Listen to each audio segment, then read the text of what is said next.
2, 1. Welcome to the LA Soccer Hub Show. My name is Gio Garcia. Today is Wednesday, January 6th. A lot to talk about. We're talking about LA Galaxy. LA Galaxy signed Greg Vanney yesterday, and today was a press call.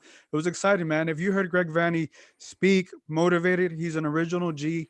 I was telling this to many people that, like, after his press conference, I want to go play with him. He's so motivating, and he just gets you going. And I think the LA Galaxy got it right. And here to help me talk about it all, we got the co-host of Corner of the Galaxy, Eric, aka the Hammer Vieira. Eric, how you doing? I'm doing all right. Thanks for having me on, Gio. It's a pleasure to be on and talk some LA Galaxy. Whenever anyone calls and says they want to talk some Galaxy, I'm always game for that. So even with the craziness that's going on in the world, maybe this will be a nice distraction to distract ourselves with some nice soccer talk. Again, on the biggest of days when they announced their head coach, that we've been waiting for this announcement, and so nice to finally make it official. Yeah. And all along, I think most of us, they're kind of in tune, had a feeling it would be Greg Vanney. And now that they made it official, after the year, start off the news great. Greg Vanney, like I said, after hearing him speak, I feel like this was the right choice. I know they had other candidates. They had Dominic Kinnear was one of the candidates, but after everything that happened with the LA Galaxy, I've really felt like they needed someone like Greg Vanney to come in, knows the DNA, knows what this club is about. He talked about the crest, he talked about, being committed and, how they're going to play. And I think if you're a Galaxy fan today, you have to be excited. I know there's a lot of work going on, but you have to be excited of what's to come because you have the right person and the person that has the history and the knowledge of just potentially making this club where it used to be. Yeah, and that's the thing that when they had Chris Klein, the president, speaking at the beginning with his opening remarks, one of the things that he mentioned, he said it feels different, and that's something that stood out with me is that it does feel different. And then after hearing him speak, like you said, it was motivating. It feels different, and obviously it's going to feel different whenever there's a new manager. It's like a super obvious saying, but it just seems like he has it.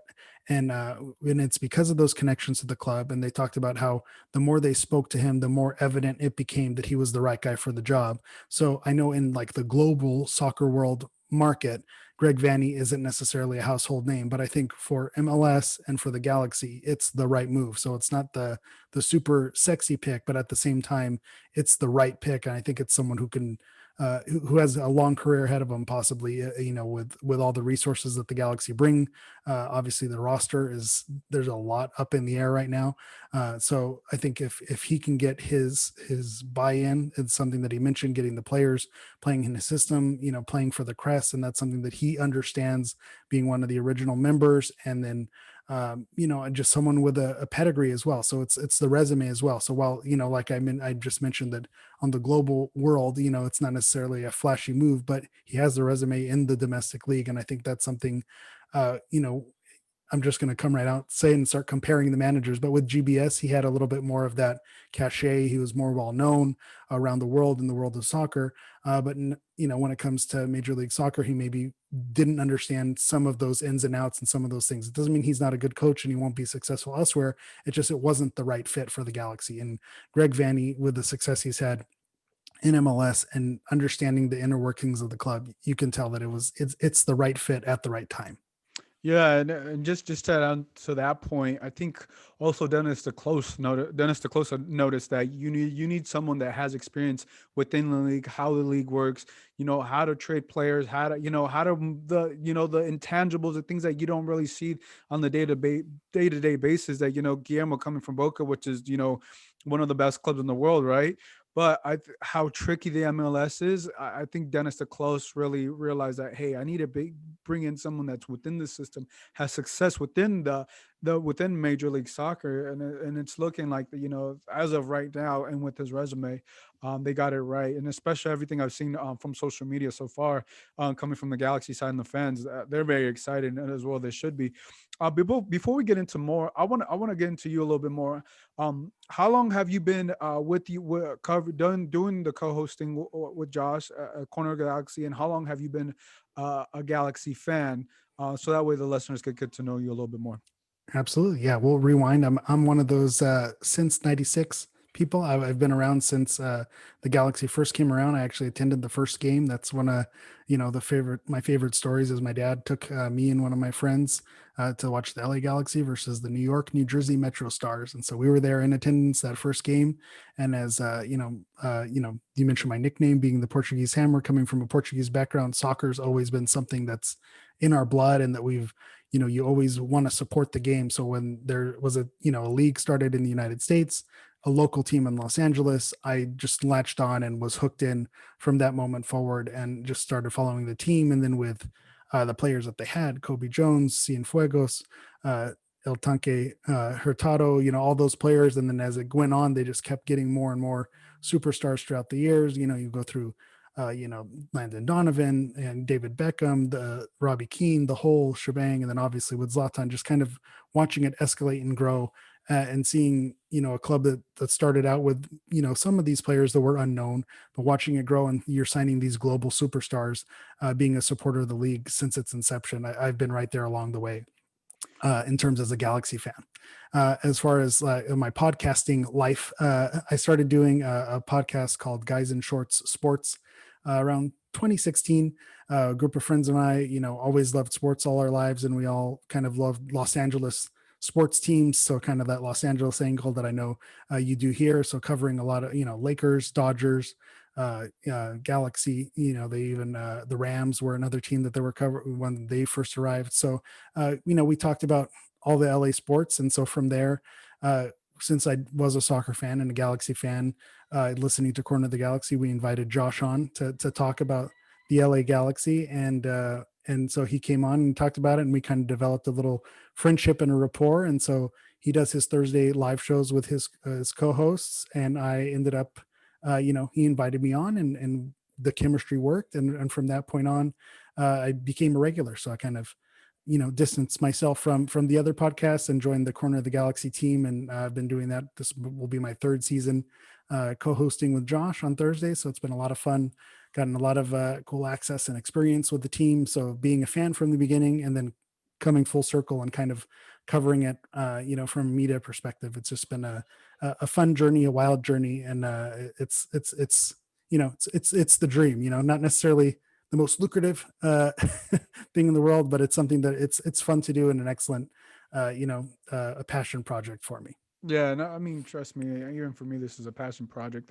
They go a long way, and the rewards that just come with it, and just having people like yourself come on here, it just makes it exciting, so we can continue to talk about everything going on. And that's the reason why I wanted you to share your story, because I know the deep connection that you have with this team. You've seen it from the beginning to its glory days, and now the last couple of years.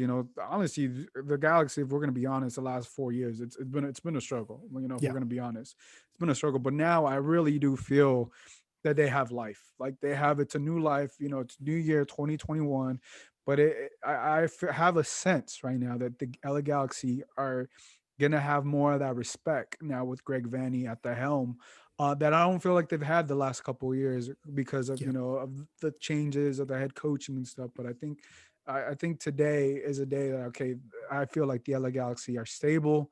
The foundation is going to be there. Obviously, it's still going to have to be built. And Greg Vanney, man, like I said, after hearing him talk, it was just very exciting, to have him there, and also correlate with the DNA of what this organization is really about.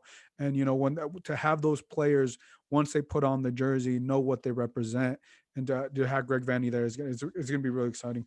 So I want to get into Chris Klein today. He talked, they had asked him about Greg Vanney on the scouting, and he said that Greg Vanney will have a say on that. And I think that speaks of to Chris Klein's knowledge of what Greg Vanney brings to the table. And I think that's also, to Kevin Baxter's article, that's something Greg Vanney was looking to. What do you take that as, Greg Vanney doing the scouting for the LA Galaxy? I think it's important for him to be a part of that conversation. I think you mentioned that the last 4 or 5 seasons for the Galaxy have not been great. So as much of a fan that I am, I'm a realist also, and understand that the product has not been there. The on the field construction hasn't worked. So I think part of that falls on Chris Klein because it's been during his tenure, and then part of that also falls on Dennis DeClosa because he's been overseeing it the last couple seasons, which haven't been successful either. So I think that's a recognition from them that they need another set of eyes, another person who's capable. And Greg Vanney, with his experience of the league, coaching in the league, he sees all these players play. He knows what the talent level is in this league, going to MLS Cups, winning supporters shields. He understands what level a player will get you there. So I think it's important to have him part of the conversation and being part of that scouting team. As far as how those responsibilities get divvied up and who's doing what exactly, that's behind the curtain stuff that we may not need to know at the end of the day. But the important part of the conversation is that Greg Vanney is someone with the experience and the knowledge who's going to know what type of player is going to cut it in the league and what type of player is going to help the team be successful. So I think it's a smart move that he's not just being a head coach, that he's being involved in some of the other operations as well. Yeah, and also, right, if you want to bring in a player like we know LA Galaxy, for example, they were trying to bring in Yono Gonzalez. Let's be but he was from I think he was come from Brazil or whatever. Mhm. There was COVID circumstances. Greg Vanney has resources within MLS. He knows what players will give you what. If the down the road in the season they need a defender or a midfield and stuff like that.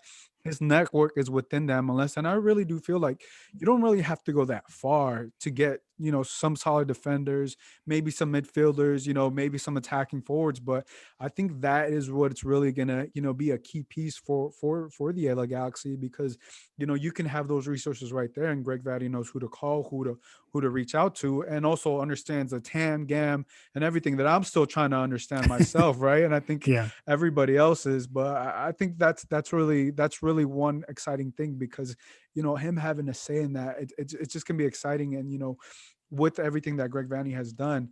Like I said, I'm excited for the future of the LA Galaxy. I also want to get into, Dennis DeClose today spoke, and he was asked obviously about the Cristian Pavon situation, and he said that I'm just going to paraphrase here, that they initially declined the initial offer, which was a 20 million, and that's something we all knew. But he also mentioned that the conversations allude to the conversations are still ongoing, but I kind of got the sense that obviously they're not in a rush with the Christian Pavone situation, but I also kind of got the sense that they're sticking to whatever whatever they're willing to pay for, and they're not going to budge.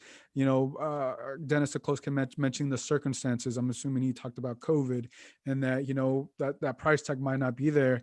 And what I've been hearing from the Boca side is that they're looking for a certain price range, and it looks like Boca may not budge, and LA Galaxy may not budge on what they want to do because Dennis DeClose also mentioned that he has an extended network, and I got the sense that they're staying at their number, and if they can't get Pavone for whatever reason, I think Dennis DeClose is definitely going to reach into his network.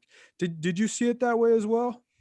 Yeah, right now I think the leverage is all in the Galaxy's hands. I Yep. think I've been following the saga just like I know you've been following and reporting on it. Every day it seems like there's a new development. The negotiations are ongoing. The negotiations are off. The Galaxy Mhm. have made their final offer.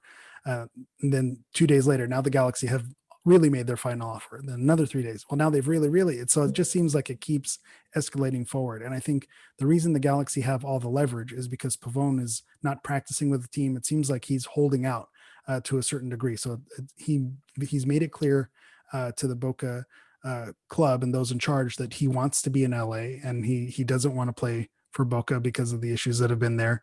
And so I think Dennis DeClosa and the Galaxy see that as them having leverage. So they're not going to pay more to get a player who's not who wants to be there. They don't need to do any persuading.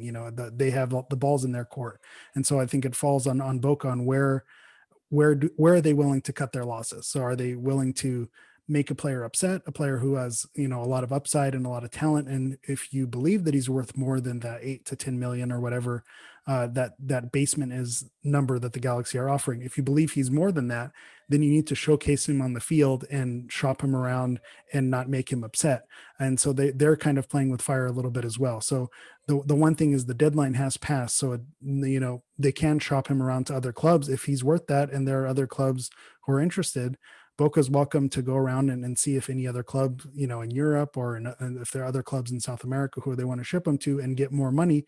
The market value is the market value. If someone's willing to pay 15 million for Pavone, then someone will pay 15 million for Pavone. But if the Galaxy are the only ones at the table and they're only offering 8 million, then that's what he's worth. And if the Boca doesn't believe that, then they need to do whatever they need to do with Pavone, whether that's increasing his salary or promising playing time or whatever deals they need to work out to make him happy. Because if they hope to sell him on later on, you need to showcase him on the field. So I think that's why the Galaxy has the leverage. Is I think they know they're the only ones in the room right now. And so if that does end up burning them, if Boca does find another suitor who pays more money, then the Galaxy, like Dennis Acosta mentioned, has a network. They'll tap into it and they'll start looking. I'd be very surprised if Dennis doesn't already have a plan B if Pavone doesn't work through, or even a plan B just in case there's other designated players as well who you never know who might come around and drop the money at your table to take Jonathan Dos Santos or Javier Hernandez as as troubled seasons as they had recently. That's an option too. So you always have to have something in your back pocket just in case that designated player spot becomes available, because I don't imagine a club like the Galaxy leaves that spot empty. So I think that's why the Galaxy have all the leverage. They're holding firm to their hand because I think they know that if they get them, great, and they'll get them at a price that they're comfortable paying. And if they don't, then they'll look into other options to fill that gap. Yeah, and just to add on what you said, I'm with you. I feel like the Galaxy have all the leverage, especially now that Pavon's not even showing up with Boca, and Yeah. Boca's playing Copa Libertadores, they're playing all these games, right? And you have other clubs around the world that know what Boca is, but like if they don't see Pavon play for Boca, then his value can't go as high. They can't go that much higher. If they want 15 or 20 million, I don't think it could go out. But I can also see a team from Saudi Arabia coming in and be like, "We'll give you 20 million. Yeah. We want to get rid of Pavon because of the whole situation." I could see that happening, but I'm with you. I definitely feel like the Galaxy have the leverage. I feel like to a certain extent, but I also feel like Galaxy. There's going to come a point in time if they can't get a deal that they're already thinking of potentially who they can bring on. And I think the season doesn't start till I don't know exactly. I'm assuming, I think I'm hearing at the end of March. Yeah. It could be March, it could be April, who knows? But Galaxy have time. Have Yeah. time. Boca Juniors is right now playing games. They're Yeah. they're playing games and they're playing top games right now in their season, and I think that's what makes it a little bit more stressful. And they've also showed that they don't have Pavon's best interest. And that's what I'm reading into, because Yeah. him not showing up, him in how the negotiations are going for them, it's really looking bad on Boca's side. And I think the more Pavon holds out, I think the value starts to drop for him, and especially if they start to chop him to other teams. And we also get to see how good of a negotiator Dennis DeClose is. Because talking to Yeah. him, he's not. I mean, he's been around the game for a long time. He's not really stressed about it. He's just okay. This is how we're gonna go, and I see him calmly playing it. Just being patiently. If an offer comes at the right time, we're going to strike. But if not, like you said, we're going to tap into that network. And I think that's, especially now with having the head coach and announcing Greg Vanney as a head coach. And even Greg Vanney, acknowledged that, he would like to have Cristian Pavon back. And I mean, that's exciting because, you want the head coach to also want the player that all the fans want to have, right? And Yeah. it's easy not to, it's hard not to like Cristian Pavon on the way he played with this team. But I think when you start to look forward, let's say, for example, they don't get Cristian Pavon, whatever. Do you look, if you're the LA Galaxy, do you look for another winger? I'm assuming you have to look for another winger, right? Yeah, that's there's a couple things at play here just to kind of circle back to what you were saying is the transfer window situation as well. Right now, you're looking at a winter transfer window in Europe. So if you're going to strike on a big name superstar and try to swoop in on them now before the MLS season starts, which who knows if with COVID concerns and player negotiations and with the players union, who knows if that's going to happen, by the end of February, end of March. So the likelihood of you getting a superstar level player in the winter window is low. But also, so when you look at the summer window, that's really when you would want to strike because you think That's maybe when you'd start to see fans start to come back in, because you're not going to get it at the beginning of the season. So that's when you want to make your big splash to try to get people in the stadium. So they really have until the summer kind of to make that big move. And I think that's why you're seeing Dennis playing it slow, because he knows if we don't get Pavone, we have basically until the summer to make that big splash. As far as the position of need, I'm kind of a I don't think I'm alone in this, but I think the position that the Galaxy have really missed is that cam, that central attacking midfielder, the maestro who pulls the strings. And I know when Pavone was first announced, as you know, the nickname was the Maestro and Bravo Pavone, but he was really more of a winger and more of a forward. To finish and to create chaos on the wing. He wasn't someone who set up a lot of people. He did have a lot of assists, and he um, worked well with others, but I don't think you would say you describe him as someone who pulled the strings in the midfield. So I think that's the type of player that the Galaxy have lacked for, you know, maybe half a decade, 5 to 6 years, maybe beyond that, since, Juninho and Sarvis were in their prime, and even going back to the original days of Cienfuegos, he was someone who was just, boss that midfield. And they need to me, that's someone who you'd want to get. And I think you could fill with Vanney's connections and with the closest connections, you can fill an outside winger with maybe, someone on a loan deal. I think of someone like last season with Uriel Antuna, or that was now 2 seasons ago. I have to correct myself now that we're in the new year. 2021. Exactly.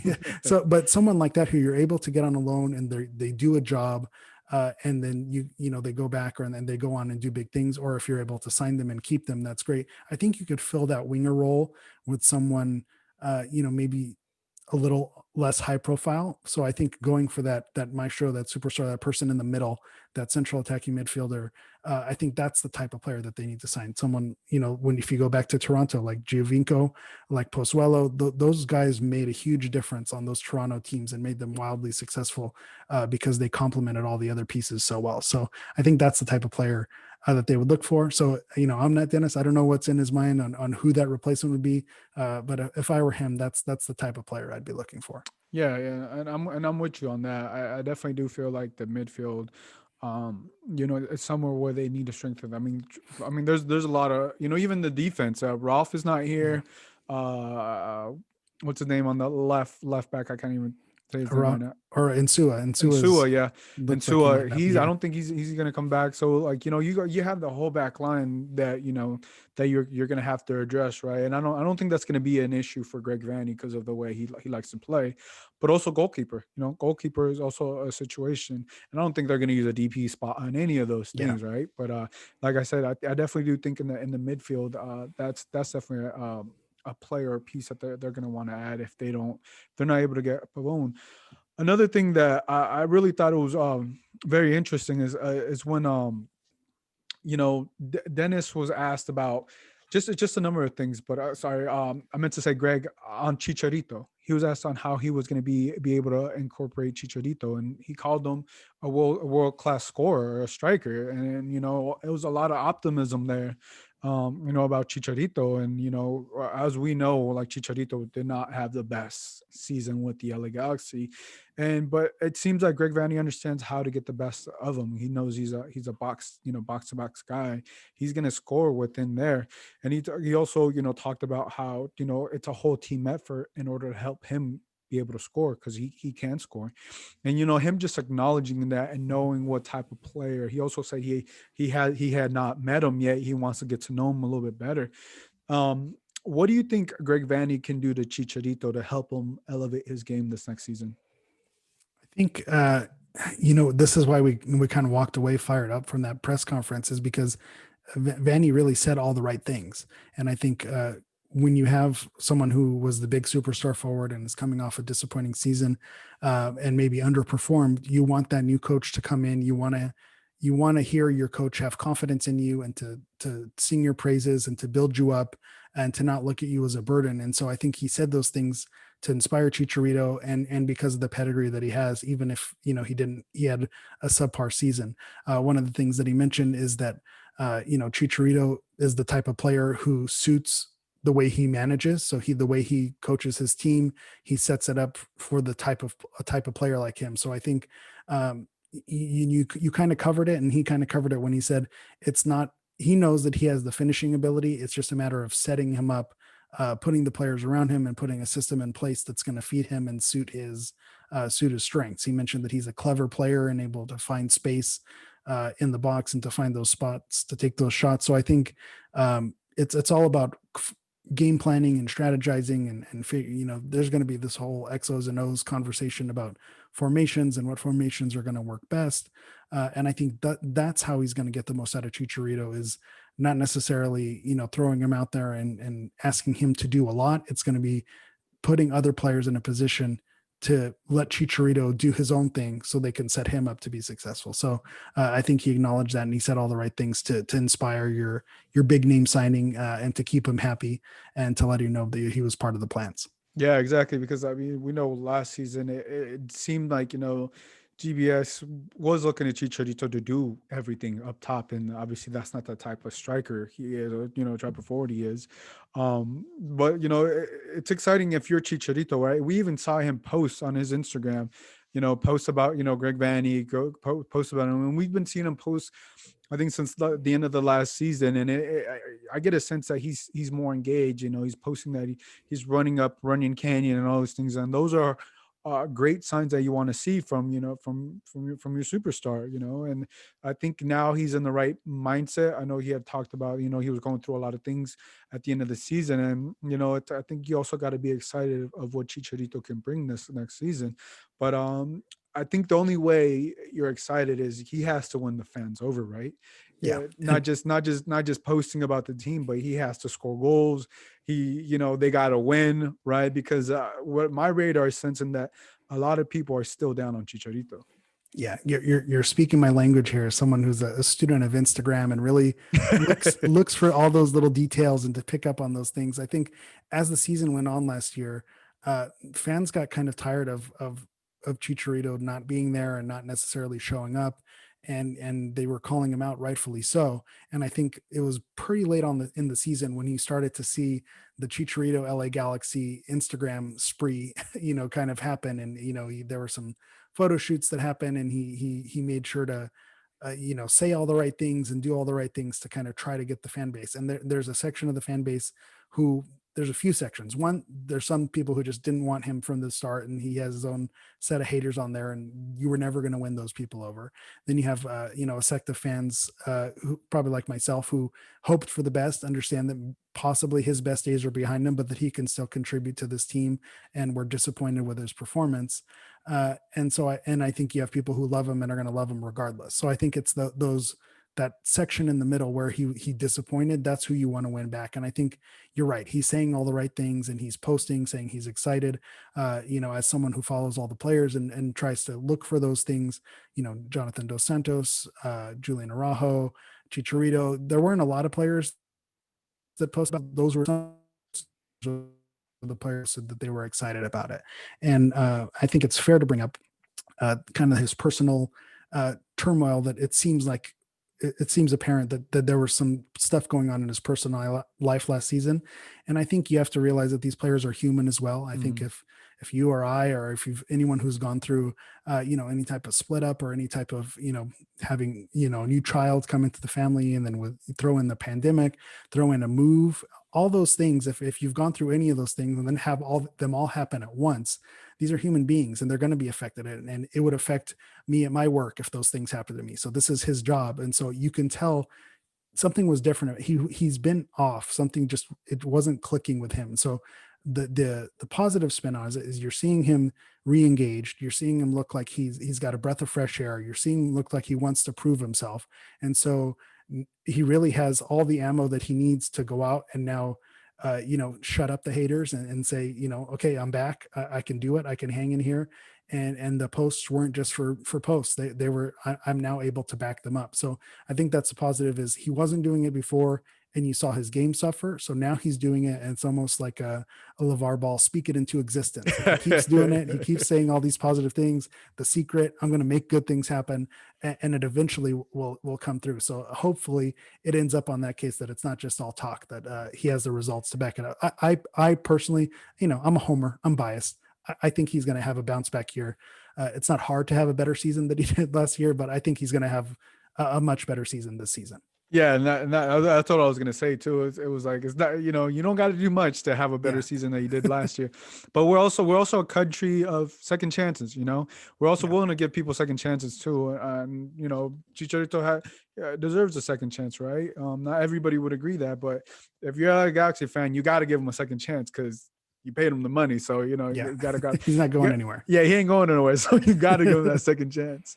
But yeah, no, like I said, everything looks like it's gonna be Chicharito's gonna be put in a lot of chances to succeed this year. Greg Vanney was also asked about the type of formation and how he was going to play, and I just kind of want to read a quote. This is his initial quote when he was asked this. He said, "It's imperative that we define right away what our style of play is, and understanding as players, as staff, and front office. It determines what players we get and bring, and they have to fit into our style of play." End quote. And I really love that. I love Mhm. that because that tells you from like I said, players, staff, and front office. And I felt like the last 4 years, it wasn't like that. There was no one that spoke that language, right? Yeah. That, hey, if we get a player, we have to know that this is the type of player. Is he going to fit in our system? Which a lot of the clubs in the world tend to do, right? That's Yeah. that's no brainer, right? But no, we had not seen that from the LA Galaxy these last 4 years. There was just too much turmoil, too much turnover in the head coaching. You lost Zlatan, you lost so many different players. And I think, him saying that is just, it's saying everything that the Galaxy had been missing. And I think once, obviously that style, we can see what he did with Toronto, but once that style is defined with the LA Galaxy, you're going to start to see like, okay, us as fans, us as media, does that player really fit in? No, he's not going to fit in Greg Vanney's system. Okay, that defender, that forward, or that midfield, he fits in, and then you can speculate a little bit more. What were your thoughts on the words that he said? Yeah, it's interesting. I took it a little bit different that he wants to see the players to develop a side. So it doesn't seem like he's coming in with a set. This is my style. This is how I play, and this is how we need players to fit. He's gonna see the resources that he has, and then he's gonna figure out the system that's going to work best for the club. And I think that's a good thing because I think we were sold on the GBS system, this attacking style football, attacking soccer, where 4-3-3 and it's all out attack, and it just seemed like either the pieces didn't fit or the system or the formation or the strategy wasn't there, and it just didn't seem like that system, whatever this famed system that we were supposed to be getting, it didn't seem like it worked. So I think it's a smart thing to say, let's see what we have, develop a system, and then stick with it once it starts working. Being adaptable, I think, is a huge thing. And so the funny part that I kind of laugh at a little bit is someone opened with a question about formations to Chris Klein, and it's Chris Klein's not going to answer questions about formations, but Yeah. he mentioned, well, the Galaxy have a style and the Galaxy have a way of playing, and I don't necessarily think that's true. I think the Galaxy want to win, and so you win, and whatever system gets you there, whether that's parking the bus or whether that's scoring 5 goals a game, the system, your style of play should be whatever gets you the most wins at the end of the day. And I think that's what I took from that Vanney quote is he's going to take the ingredients as he has, and he's going to figure out the system that works best, make it work, and then move forward. And then it seems to me like he's going to be able to adapt and maybe be a little bit more open to being more fluid with his lineups and his system. Because I think when you talk to him, it's more about, I've looked up some clips on him and heard him talk about it in interviews. It's more about the culture. It's more about fighting and working and building that rapport. And I know that sounds a little rah rah, not as not as technical, but I think that there's something to that. Some of the best teams in the world are the teams that build that chemistry and that have that X factor. You look at someone like Jurgen Klopp at Liverpool, and with his time at Dortmund, he'd take his players and go on these wilderness walks and have them develop these bonds, and that's what made those teams special. It wasn't necessarily the tactics. The tactics need to be there, obviously, but it's those little extra things that I think Vanney is going to be able to bring and unlock. He's not coming in with a stubborn mindset. He's coming in wanting to find the system that works and then pulling it together to make them successful. Yeah, no, and I'm with that, and that's what I saw, right? It was that, and I think that's also what the LA Galaxy were Yeah. lacking. Even last year, last season, I felt like a lot of the some of the players, they weren't as a team, or it just didn't appear. You see how they play on the field, and then you see what they post on social media, and they just last year, it was a crazy year, but you also saw a team of individuals. At least Mhm. that's how I saw it. It was I just a think lot of that's fair. Yeah. team of individuals, and not saying that one was better than the other, but it just wasn't a collective group. It wasn't a unit. Even when you had I mean, Zlatan is Zlatan, right? But even then, sometimes it was mostly all about Zlatan and how do we make this work about Zlatan. It wasn't necessarily like, hey, let's make this work as a team. Yeah.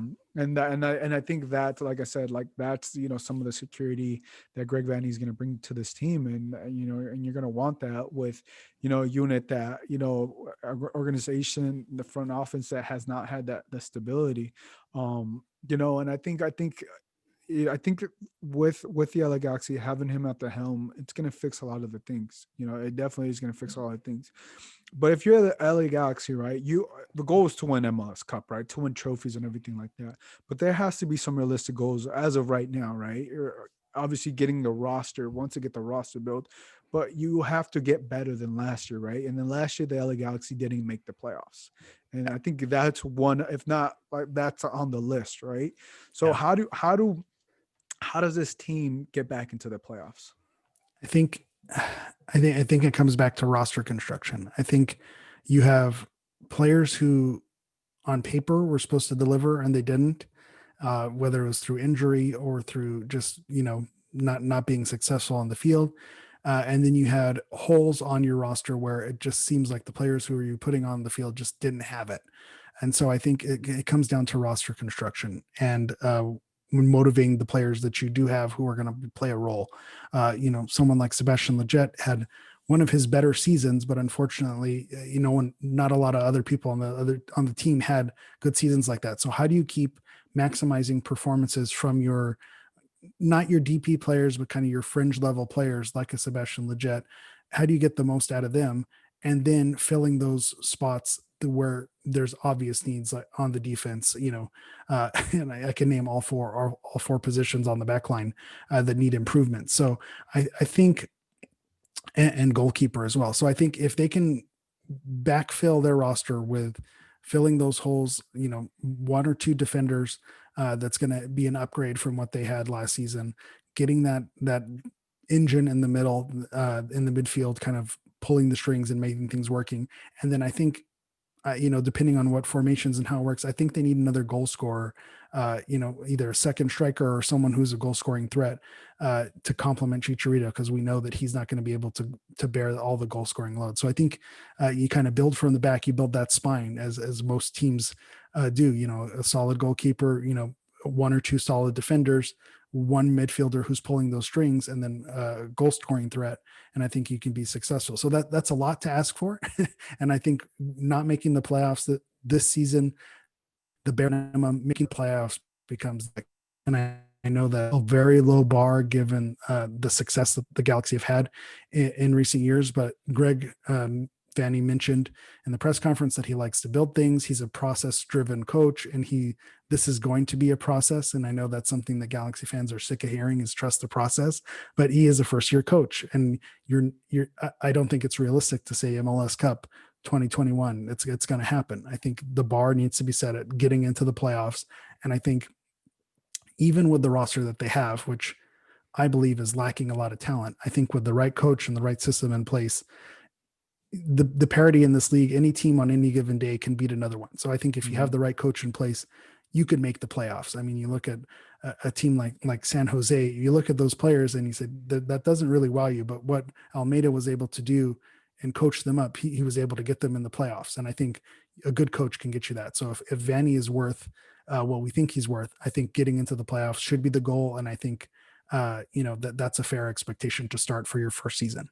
Yeah, and just to add with you, I think we should come up with a different slogan instead of "trust the Yeah. process," because that It's been not trust me, branded. it feels a lot different saying that with Greg Vanney, but I feel like Greg Vanney is fresh, man. I feel Yeah. like I feel like he needs something a little He needs something different, a little bit different. different flavor, because he's coming in hot and he's coming in good, Yeah, we'll work on a new hashtag for it. We'll Exactly. Yeah. rebrand the process. Yeah. So let me ask you, who Who do they go at goalkeeper? Are they? Is it going to be Klinsman? Or are they going to bring back Bingham? Or they're going to look into their network, and you think they bring somebody outside of the LA Galaxy network? To me, given the choice between the two, I'd go with Klinsman. I rate Klinsman a little bit higher than Bingham. I think Bingham uh, was liable for at least one mistake a game, and then on his bad days, he had two or three mistakes, which could be costly. That's all it takes. If you keep a game close, but your goalkeeper makes one or two mistakes, that can cost you the game, and that happened with him in goal. So I think his best days are definitely behind him. I don't have that trust in him. I think with Klinsman, you're getting someone who's younger, maybe a little bit hungrier. From what I saw, uh, the eye test told me that he was better than what his results were. If you go at his stats and you look at his goals against, he got absolutely wrecked in goal last season. The games that he started were some of the games where the Galaxy let in the most goals. So you have that argument: is it the defense, is it the goalkeeper? But I saw a little bit more from Klinsman. So I think if they can get him at a reasonable price, because I know the knock is that his price tag was a little bit high for what is essentially going to be a backup goalkeeper. If they can get him at the right price, I think he can fight for a starting spot, and there's something there. So if they don't go with Bingham, then I think they probably need to look outside, whether it's domestically within the league, and to look for another keeper who's ready to a starting level keeper who's out of a job, who they can fill that role with. Outside of the league, wasting an international spot on a goalkeeper is always difficult for me. So especially when America produces so many talented goalkeepers, I think you can fill that with a domestic spot, so you can save those international spots for more positions of value. So so I think it's all going to be on the scouting network and what they're able to bring in. I'd bring back Klinsman, and then I'd also look for someone else, so you can have two people fighting for those jobs. Yeah, I'm with you. I think just watching him being at the games, Clemson did get scored on, but let's be honest. Also, the Galaxy defense was not that good in certain Yeah, certain games. They gave up more goals, and whether it was Clemson or it was David Bingham, they still gave up goals. And he definitely has more upside than David Bingham. He yeah, definitely has a lot more upside. There's just certain things that you can't do. You can't stop goals coming in when your defense keeps getting beat, right? Keeps getting yeah. beat on the counterattack, and that's what we saw a lot from the LA Galaxy last season. And to move over to another topic, we had Sebastian Leggett, which you mentioned. He was named to the U.S. Roster, for this winter roster, and also LA Galaxy's Julian Araujo was named to the U23 team. That has to be exciting, right? Greg Berhalter in the U.S. men's national team, they're a believer in Sebastian Leggett. Sebastian Leggett looks different when he plays for the national team, and it's good to see Julian Araujo getting called up. I think he's going to be more. I think he's going to be that focal point of the U23. I think that the depth at right back on the on the men's senior team is you have a lot. You have Serginho Des, who's at Barcelona, and you have a couple different Reggie Cannon, who's also in Europe. So I really do see Joel Araujo playing at the U23, potentially starting for them. What does it say about this team and having the US men called up by those two players? I think it's all intertwined in terms of confidence and performance. I think it was not a coincidence that Leggett, when he was playing his best, got called up to the national team, and then came back and was playing well. And it was that injury, unfortunately, that set him off track. But once he got back in the mix with the national team, you saw his confidence increase, and then you saw his play increase. And I think him knowing that he's a staple of the national team with Greg Berhalter, and he's having that confidence that he knows that he's one of the most called on players, whether you agree with that decision or not. He's someone who's consistent on that team. I think he was one of the only players who played every game for the U.S. national team last season. I think that helps your confidence when you come back to play at the club level. It gives you that extra little boost that I'm a national team level player, and you kind of carry yourself. Your chest is puffed up a little bit more, and it helps you out. And I think you see that with the Rajo as well. When he gets his call up, and you hear the rumors swirling that there are clubs sniffing around looking for him, that makes you play with a little bit more confidence. It gives you a little extra edge. So you want players on your roster who are getting called up to the national team, because it gives you that extra confidence, and it kind of inspires all the players around you as well to say, okay, if I'm in training with this guy every day and he's a national team level player, then that gives you a benchmark to either raise your game or figure out where you're at. So I think it's a good thing. It's the blessing and the curse also, because with international duty, you do lose them to, for part of the season. So that's where building your team with depth becomes important. And I think Araujo probably more so than Leggett this year, because I know the Olympics are going to be this year, and it's mostly a youth team. So I think that's an extended tournament where it's going to be out for more, probably a longer amount of time. So I think that might be a bigger hit, but it's good for him to get that experience representing the country and getting that confidence, kind of playing at a top level internationally. That way he can come back with that experience and have another feather in his cap, to produce for the Galaxy as well. Yeah, and that's what I was going to mention too. The depth, the depth is definitely going to be tested. With those two players, with also World Cup qualifying. Even if Sebastian Lletget makes the final roster. I mean, he's played every single game. He played last year. He played I think he played every game for the I men's think so. national team Yeah. last year. So I mean that he was the only player to do that. He also traveled with the European team, European based team, I should say, out there. And you're right. When Joe Narajo is gone, playing in the Olympics or wherever we assume he'll be playing with the national team, that depth, right? We're gonna have to see who is gonna be his backup, because we're assuming that Legit, as of right now, Legit and Araujo are gonna be starters for the LA Galaxy for this upcoming season. And when you lose those players, and right now I don't think we know the schedules of the Olympics or when the men's national teams are gonna play those games. We don't know that. We'll probably get to know that within the next couple of months. So I think you're also going to get tested with that depth. But I also think it's exciting. It's exciting that the Galaxy players are still able to be called up, and you get those guys that be up there. There was a rumors and speculations. Well, there was a report by ESPN that Juventus was looking at Joe Narajo. And you're starting to see, I feel like that's the trend. You're starting to see a lot more U.S. players, U.S. based players, MLS players start to get looked at because of what Weston McKennie is doing. Christian Pulisic and Gio Reyna, at Dortmund. There's a lot more eyes, and if it goes well for Julian Araujo, this could potentially be maybe last couple games, months for Araujo, if that the summer window, or the last year with the LA Galaxy, and they could potentially sell him for 10 million, 15 million, I don't know, you name it. But Yeah. they have a player there that a lot of teams are going to want come this summer window. Yeah, and I think, like you mentioned, it's kind of like the hot trend right now is young American defenders who are being successful, and the more successful they are overseas, the more they'll get those looks. But to your point, that's exactly the type of player you want on the Galaxy. Is you want a player who wants to go to Europe and wants to play so well that he drives his stock up so people notice him. If he knows that Juventus's eyes are on him, that's going to give you that little extra something, that little extra motivation that you're going to try to show out when you're playing for the Galaxy, because you want to look good, for your club team to get noticed. So I think it's a win-win situation, because as a young player, you kind of get to live your dream and go play at one of these major clubs in Europe. And then the club benefits from it as well, because you're going to get someone who's at a top level talent with a lot of people who you're to say he came from our system. We develop players like that here, and that it's all a cycle. And then you get more young players who want to come and say, okay, this young guy was, when he was 20, he was plucked out of the Galaxy. So when I'm 15, 16 years old, you see it with some of the academy players now. I want to go play for the Galaxy Academy and get in that system. So when I get to that age, I get snapped up by a big club because I know the eyes are there. So as long it helps all the parties involved.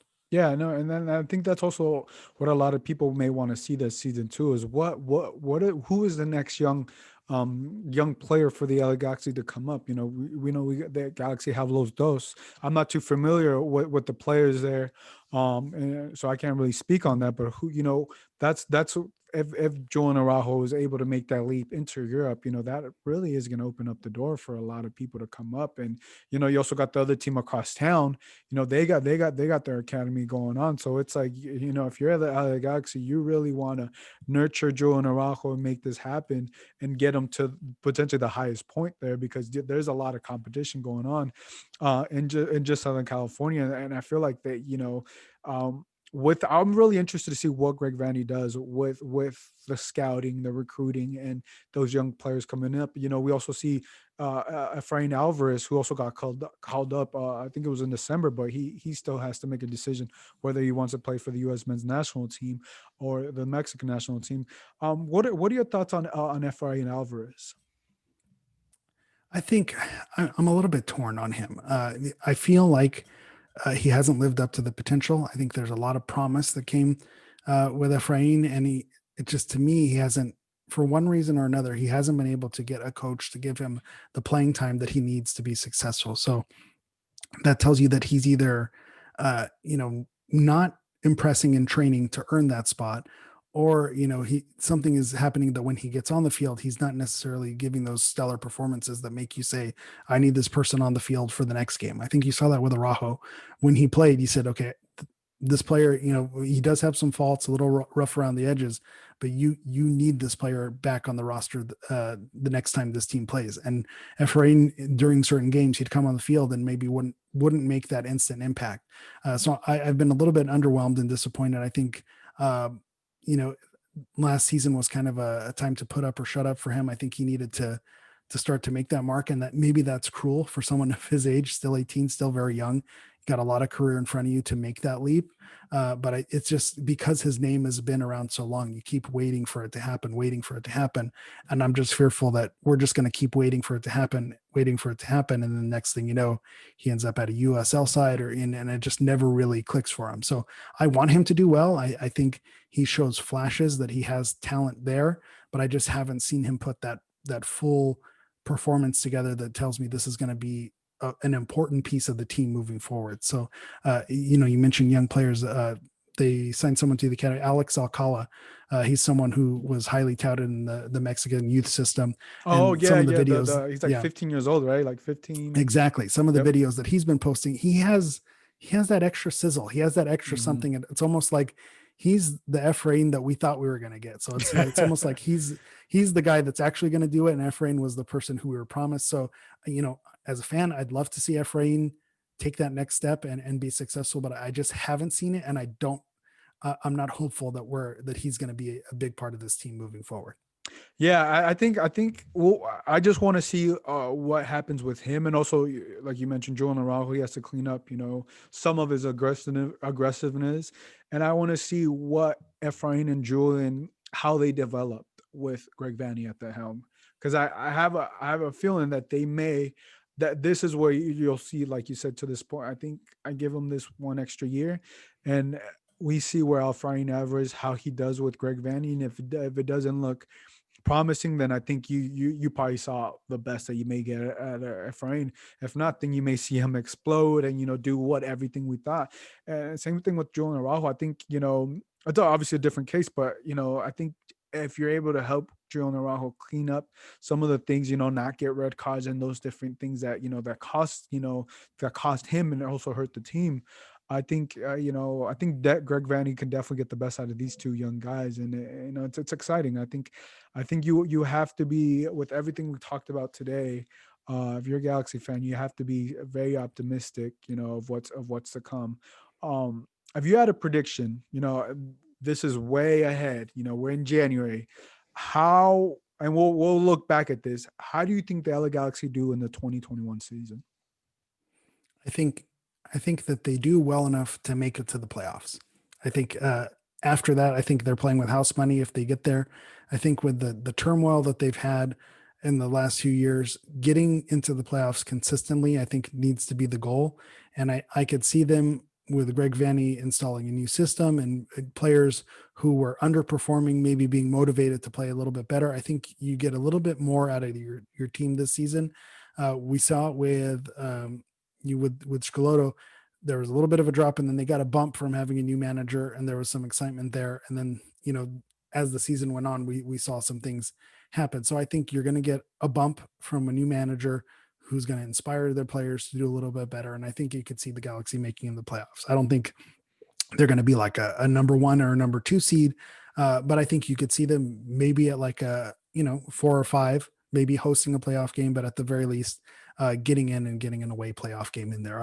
I could see that happening, and then you can cut to October, and you can play this back and say, man, Eric was so wrong on that. Yeah, he did not get that at all.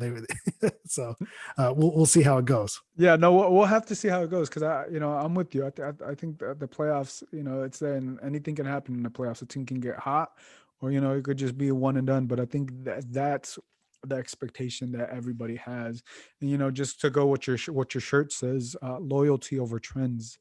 I think that's something you're getting from Greg Vanney, and that's Absolutely. with the DNA and everything that's been going on here. Well, Eric, it's been fun having you, man. It's been great. Let the people know that where to follow you if they don't know, if they already don't follow you.